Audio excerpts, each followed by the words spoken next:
कहीं आपकी तबीयत कैसी है? डॉक्टर साहबा, मैं रास्ते से जा रही थी तो मुझे एक औरत दिखी।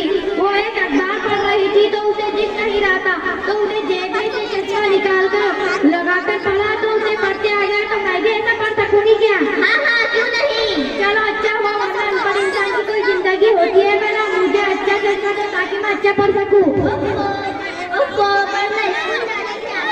चश्मा लगाने से नहीं, जाओ यहाँ से। कैसे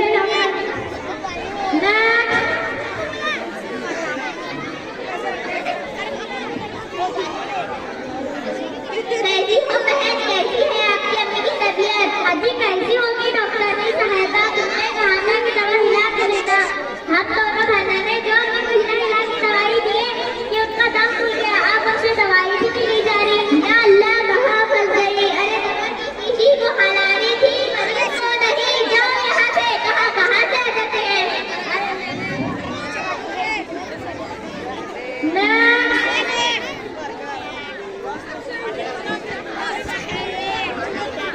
कैसी है आपकी तबीयत? अरे क्या बताऊं डॉक्टर साहिबा, मेरे साथ तो अजब मामला हो रहा है। खाना खाती हूँ तो खाना खत्म हो जाता है और खाने के बाद भूख ही नहीं लगती। सोती हूँ तो आँख बंद हो जाती है और नाक बंद फट जाती है। कोई इलाज बताइए डॉक्टर साहिबा। शायरी अच्छी कर लेती हो, इसका भी इलाज है। तुमको रात भर घूमना बैठना पड़ेगा, आगे से चलना पड़ेगा, बहुत से खाना पड़ेगा। जाओ। अरे कैसी डॉक्टर